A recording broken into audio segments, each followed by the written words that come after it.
Hi everyone, I'm Patty. I am a homeschooling mom of 5 boys. Well, technically I'm homeschooling 3 of those 5 boys.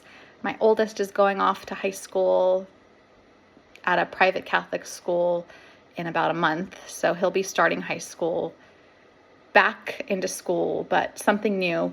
We were coming from a public school setting. Last year was my first year homeschooling,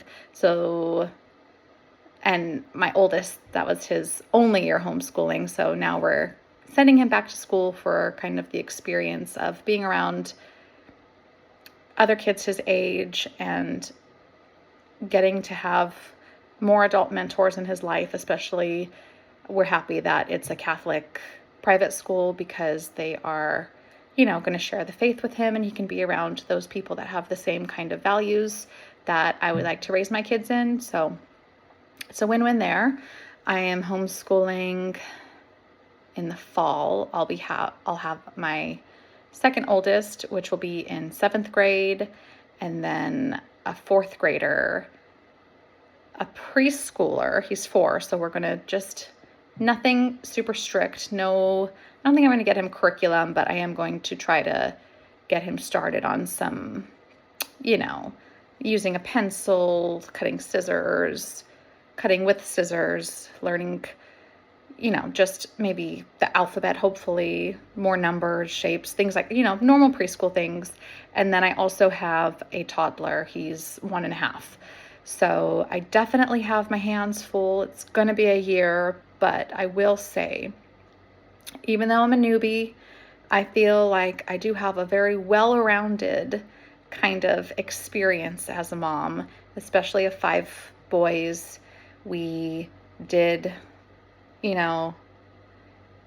public school, we did charter schools, we did homeschooling, and now we're going to be dabbling in private school with my oldest and my other kids if they choose to do that, if it seems to go well there for high school. But for their elementary and middle school years, I've decided to finish with them through homeschooling, or to get my younger ones started homeschooling and not send them to public school, just because I've had enough. But that will be another video for another time.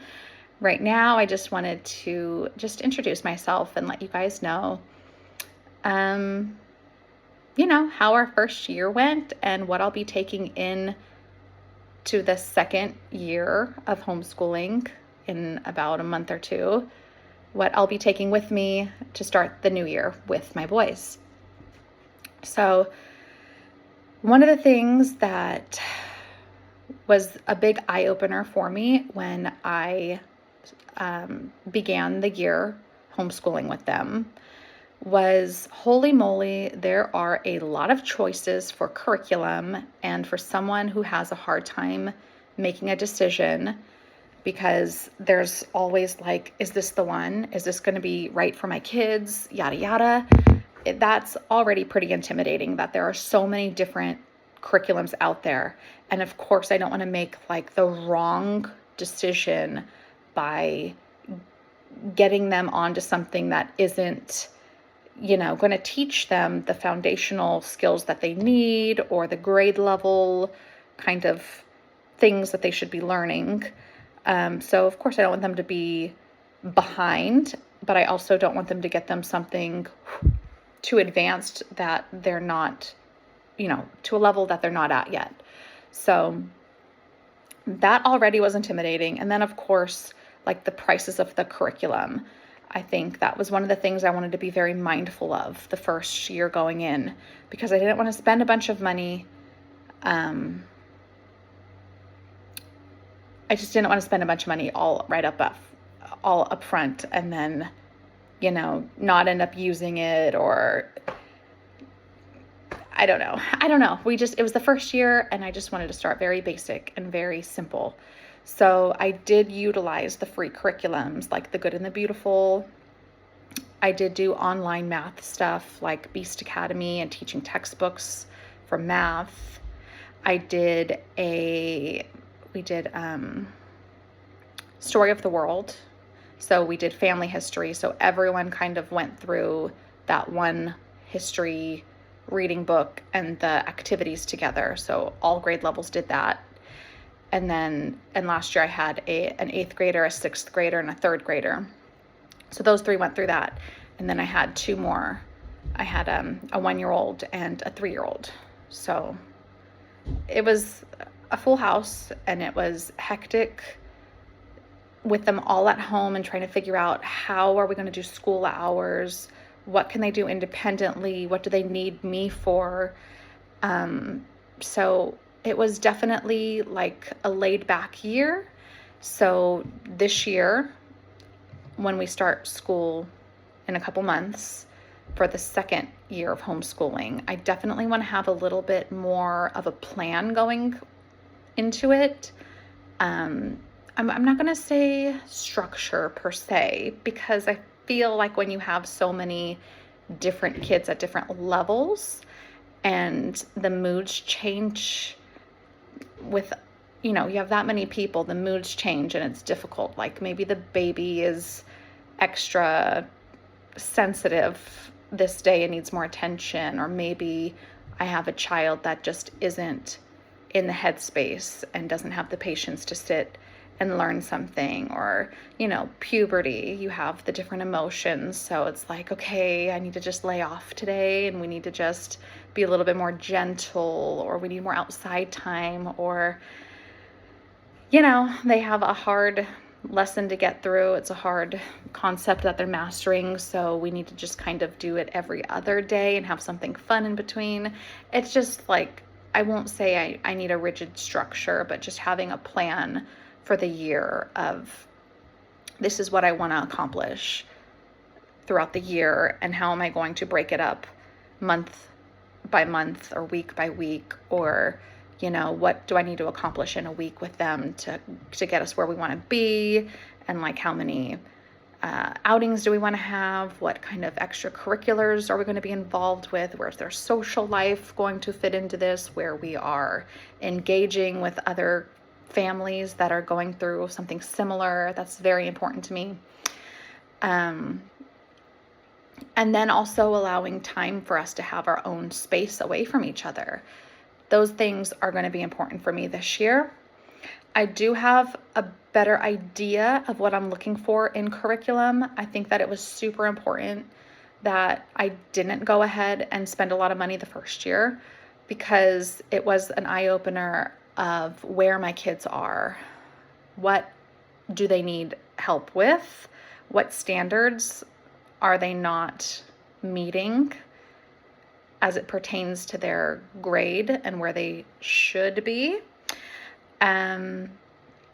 So like there's a lot of writing and a lot of just like writing on a piece of paper, something legible.